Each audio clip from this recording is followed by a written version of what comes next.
What is going on, gunfighters? Welcome back to Gunfighter Life, the podcast where we talk about gunfighting the right way, with God at the center, and with real-world, first-hand experience. If you want to contact me, you want to see some of the pictures on some past hunting adventures or some wilderness excursions or time in the military or anything like that, you want to be an interactive part of the tribe, all that is at goodshepherdtraining.com. goodshepherdtraining.com. With that, today we're going to be talking about the 30-06. Now, how do I introduce a cartridge that really needs no introduction? I was thinking about that, and I was debating whether or not to do an episode on the 30-06, because if you've listened for a while, you know that I do some pretty obscure cartridges, so how could I not do the 30-06? Well, because I assume that pretty much everybody knows about it, but perhaps not, especially in what I'll deem gun culture 2.0, which has a lot of redeeming qualities. But let's not forget where we came from. Let's not forget gun culture 1.0. You know, for a young man that's only ever picked up a Glock 19 and a black rifle and .223, and he thinks of a big caliber as, 308, 7.62 NATO, he might not know much about the 30-06. And let's not be too critical of that, for none of us, popped out of our mother's womb reading Guns and Ammo magazine or with the ballistics table tattooed on our chest. We had to learn these things. We learn these things over time and exposure. And if they're never exposed to the 30-06, we can't really fault them for not understanding it or not knowing it. And even if you do know it, maybe you'll learn something today, and maybe it'll let you think about it in a different light. I like to keep these cartridge talks fairly short. I think for this one I'll skip the regular bio. I'll do a quick abbreviated one. First and foremost, number one is God. God is number one. I hope that he stays that way. And everything that I do in this podcast is no different. I am a child of God and a servant of God, a follower of Jesus Christ. He has blessed me and gotten me through, let's say, a lifetime of professional gunfighting. That's why this is called Gunfighter Life. I have been to war twice in the infantry in the United States Marine Corps. I am a decorated Marine Corps combat veteran. I also served in the U.S. Army, both full-time and part-time National Guard. Also did quite a lot of years in law enforcement. I worked LAPD. I also worked some more specialized assignments. In addition to just patrol assignments, I worked some more specialized things, fugitive recovery, and things like that. Warrant service. Also, going back to the gun culture 1.0, I grew up very poor in the rural South and Mid-Atlantic U.S., hunting and fishing and put food on the table. Grew up shooting and hunting from a very early age. I've hunted all manner of beasts, from bison to white-tailed deer on the East Coast to mule deer on the West Coast, and elk, and even exotics like fallow and axis, and been very blessed to do that. I've also been blessed to be a private contractor, work in the private sector. Most of you know what I'm talking about when I say that, or have an idea of what I'm talking about. I've also been blessed to be the commander of a tactical team in a large metropolitan area where our primary job was to stop active shooters. But whatever I've done in life, number one, hopefully always, is and will be God in my life. So let's talk about the all-American 30-06. Well, to be fair, it's about as American as apple pie and cheeseburgers, which neither one of those things are really American. We adapted them from other cultures. Well, we pretty much did the same with the 06. You see, you may not know this, or you may know this, or you may deny it, but it's pretty hard to argue that we didn't base this cartridge off the 8mm and 7mm Mauser. Saw what the Germans had, and we quickly went from the Krag, the 30-40 Krag, to the 30-06, originally the 303 to the 30-06. You look at it and it shares quite a bit in common. I think even basically the same base diameter and everything as a 7mm Mauser and an 8mm Mauser, which the Germans had first. Even if you look at the first rifle we chambered it in, the 03 Springfield, I do believe we actually got sued for copying the German Mauser on that. Either way, we made it very American, and it served us in 2 world wars. And you might be thinking, well, that was a long time ago, who cares? Well, I'd say number one, it's always good to be a student of history and appreciate that kind of stuff, but I think without understanding the 30-06, you may not understand where we are today and how we got here. So I thought about doing this episode and then not doing it, and I thought I'd try to do it in a different light. 30-06 as the great-grandfather of cartridges that we have today. Now, I say that to say that a lot of cartridges are based on the 30-06, and a lot of cartridges are based on cartridges based on the 30-06, where I get the term grandfather. One of my favorite hunting cartridges that I've hunted all over the country with. I believe I've taken all my elk with it, and some may gasp at this, but the 243. It's a great deer cartridge. For me, it's a good elk cartridge when I'm picking my shots and patient and I'm a spot and stalk hunter. Anyway, that is a grandchild of the 30-06. Well, how so?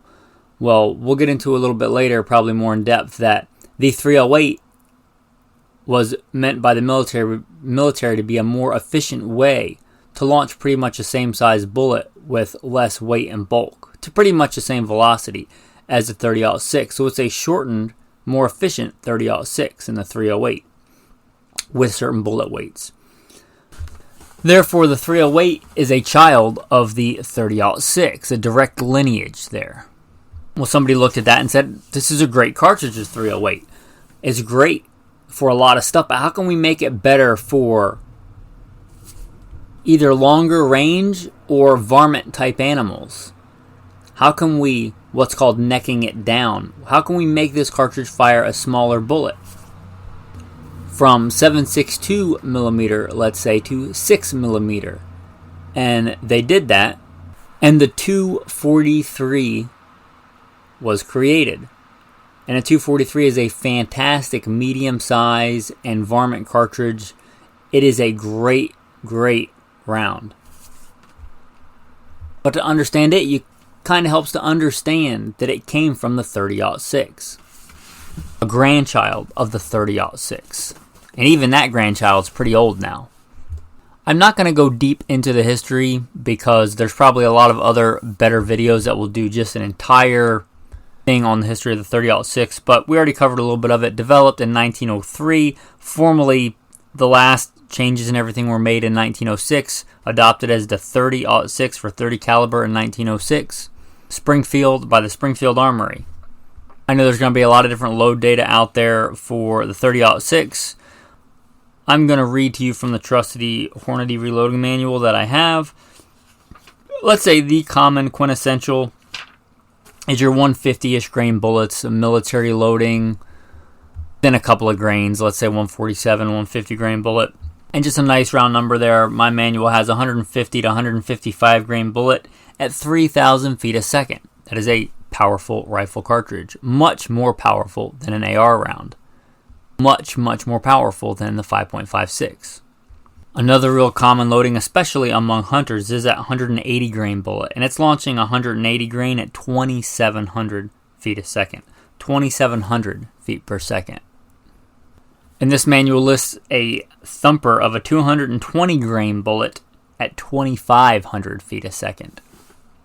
Just to give you some numbers there to think about in your noggin. Well, let's say after Korea and before Vietnam, whoever it is in the military-industrial complex, the military started looking at the 30-06 and saying it's a little long in the tooth. How do we make it more efficient?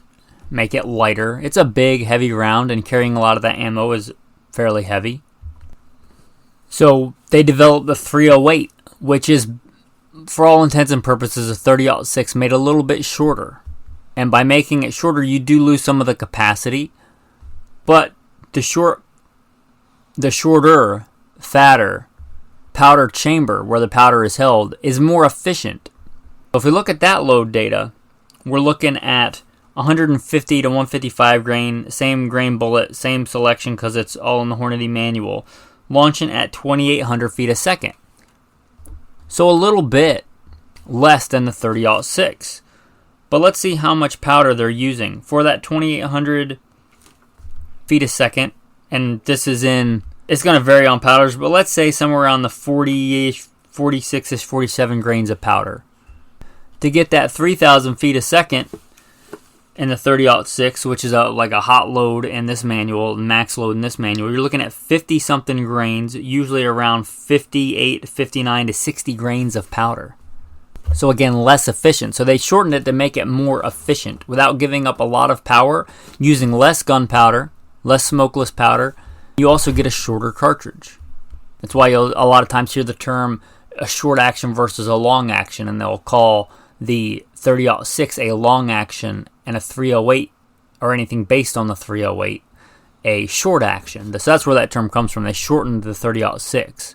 You kind of have two standards, the 30-06 standard length and the 308 short action.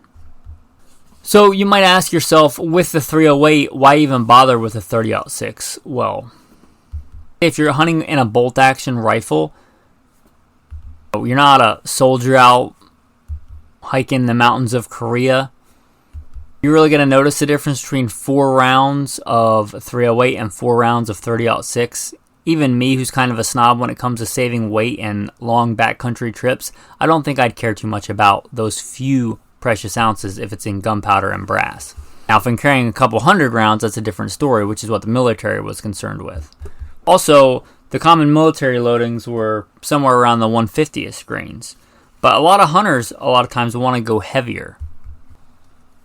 You know, 180 grain bullet in the 30 cals is kind of common, especially when you consider it like, I always consider that like the harder hitting, beefier 30 caliber bullet. At least it was a long time ago. Like a quintessential load, you get your 150 grain core locks, and those are kind of your fast loads. Your 180 grain, like Remington core locks, are kind of your thumper loads. And that was a long time ago. There's a lot of new good loads out there, but 180 grain is still kind of seen in the 30 cal as kind of a heavier bullet.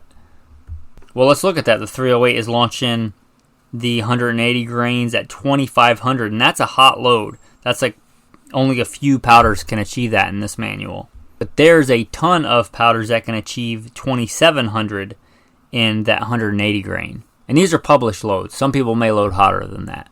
But those heavier bullets, you still get the benefit with the 30-06. And if you go even heavier, the heaviest load that is published for the 308 in this manual anyway is 208 grains. So 208, and the heaviest one for the 30-06 is the 220 grain. And the 220 grain out of the 06 is still going faster than the 208 grain out of the 308. So why still the 30-06? Well, I'd say a lot of it is history, but also if you want to launch a heavier bullet at a higher velocity, it still wins that race with heavier bullets.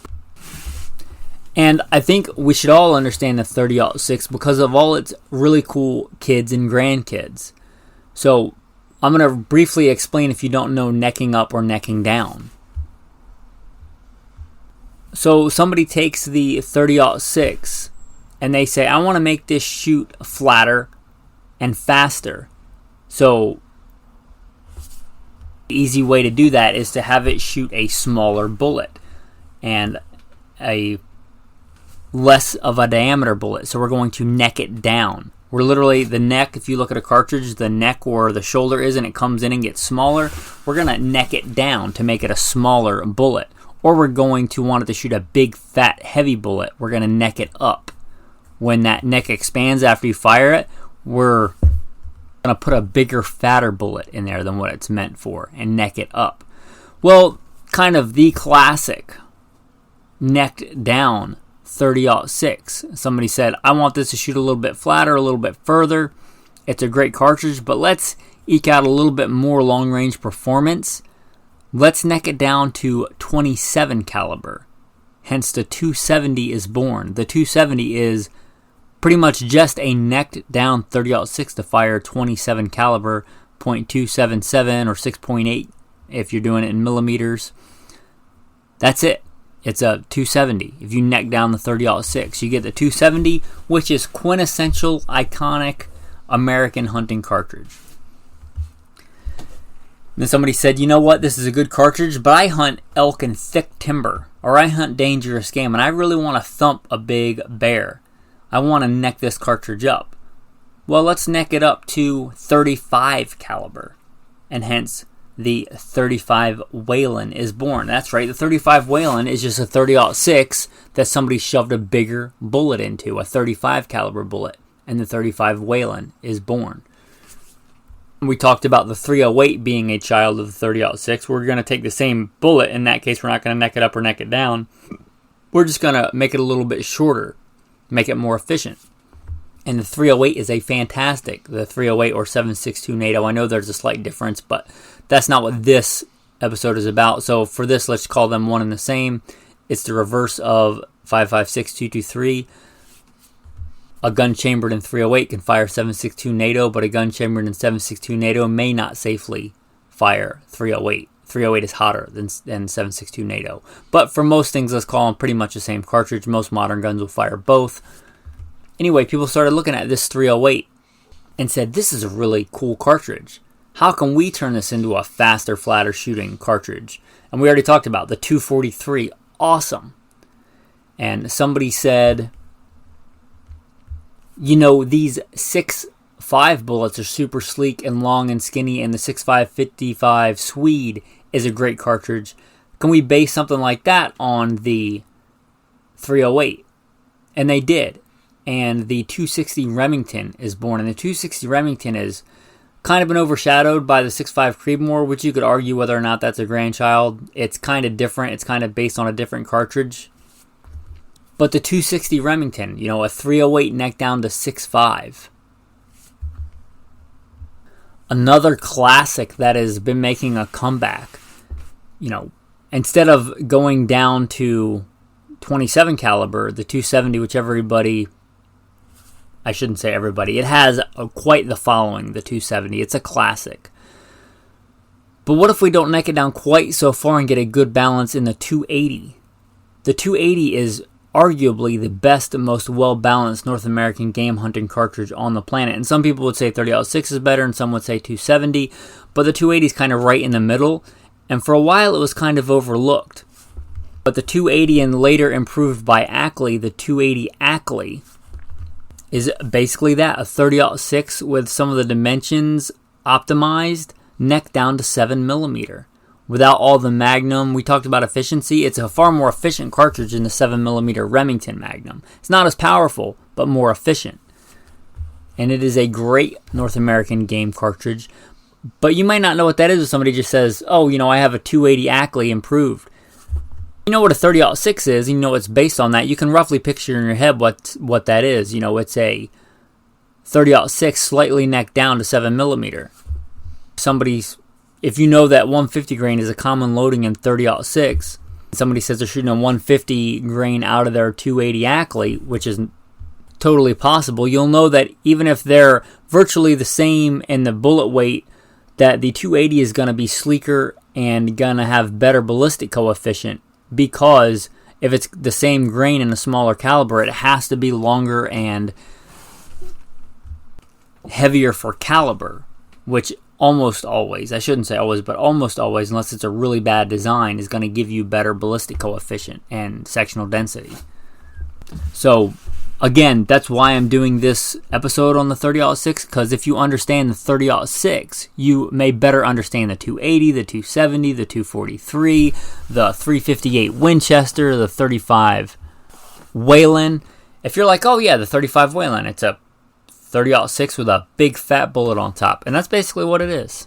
If you hear two guys arguing, you know, about shooting whitetail on a corn feeder at less than 200 yards, and they're arguing how the 30-06 versus the 270, and you know, basically in those conditions, it makes no difference. They're based on the exact same cartridge, one slightly smaller with a faster bullet in general, and one slightly heavier with a bigger bullet, but inside a couple of 100 yards, really, the difference is academic. And it may help you when you're looking for your next rifle. If you're trying to decide between a 30-06 and a 308, you know, One's a long action and a short action. Do you care? Would you rather have the ability to fire maybe a heavier bullet? Maybe not. Maybe you have no interest in heavier bullets. Only want to shoot from 150 to, let's say, 168 grain. That's kind of the sweet spot for the 308. Then maybe you want to go with the 308. Save some weight and length on the action. Or maybe you just like the 30-06. Maybe you want to hunt bear with it. Maybe you want to shoot a little bit heavier bullet. Maybe you like hunting in timber. Anyway, understanding this in this episode hopefully will help you make a more informed decision. And it would be hard to argue against if you could only have one bolt-action rifle caliber, the 30-06. The 30-06 has been to Africa and killed who knows how many game animals. It's hunted everything in North America.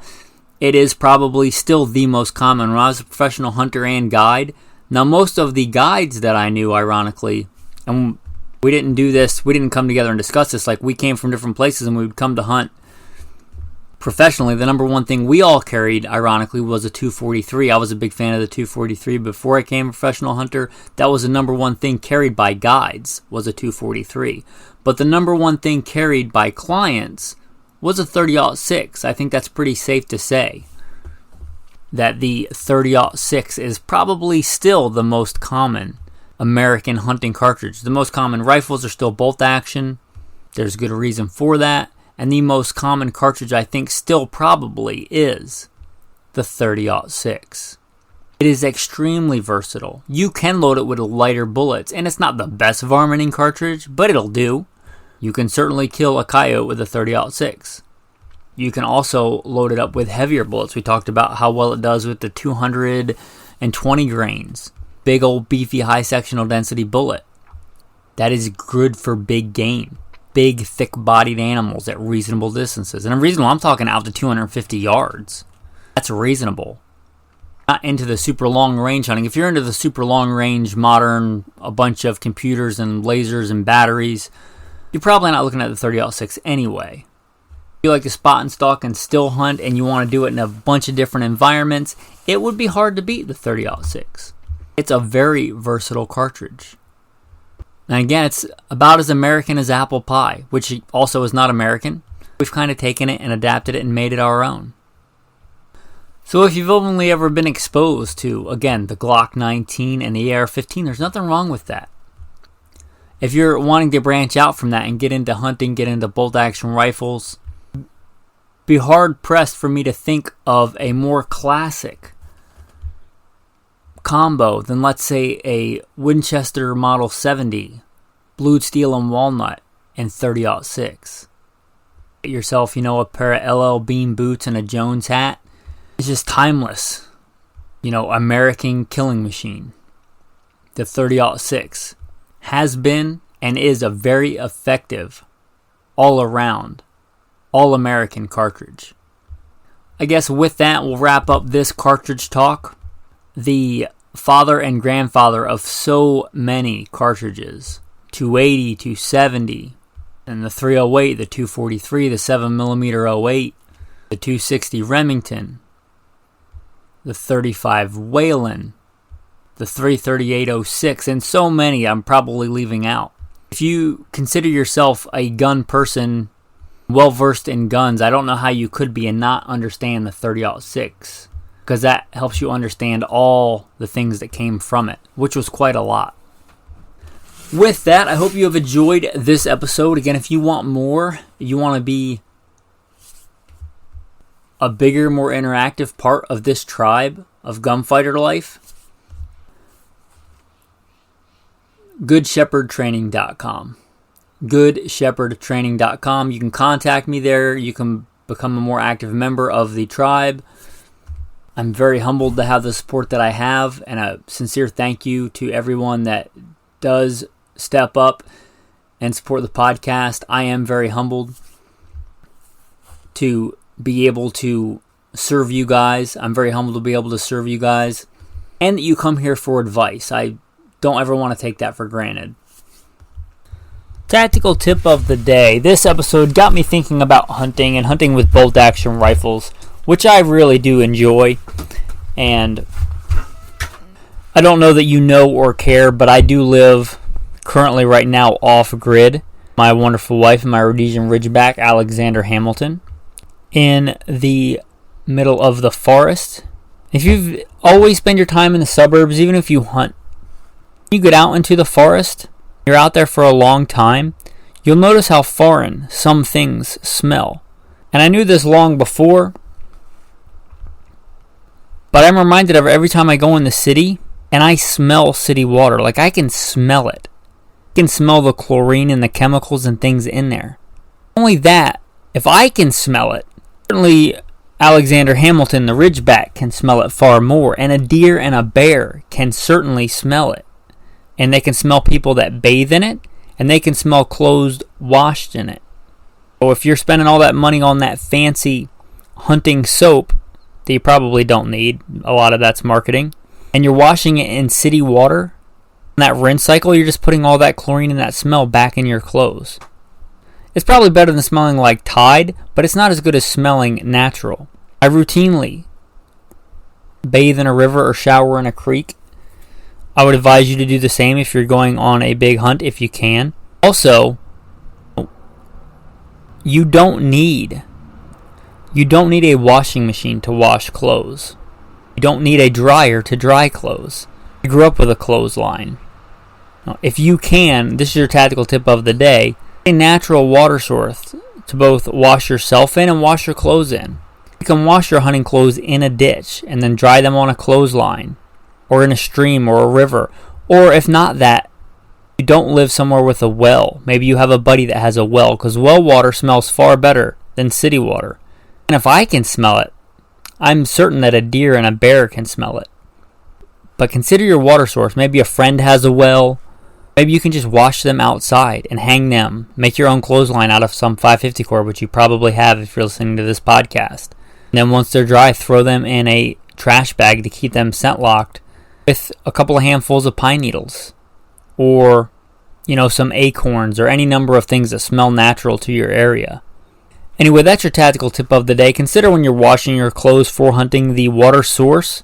If you're using all that kind of fancy hunting product, you're washing your clothes on a rinse cycle with chlorinated water. Maybe acclimatize to it. You may not even notice it because you spend all your time around chlorinated water. Give yourself a couple of weeks away from it and go back to it, and you'd be amazed at how much it smells. So just eliminate that variable if you can. Wash your clothes in a creek or a ditch if you have to, or a stream or a river or a pond even.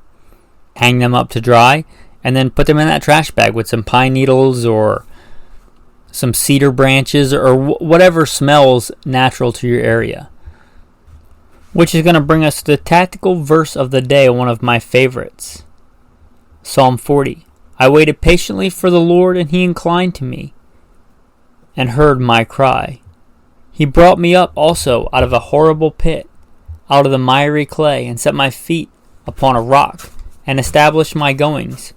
He put a new song in my mouth, even praise unto our God.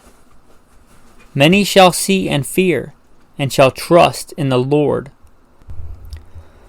Blessed is the man that makes the Lord his trust.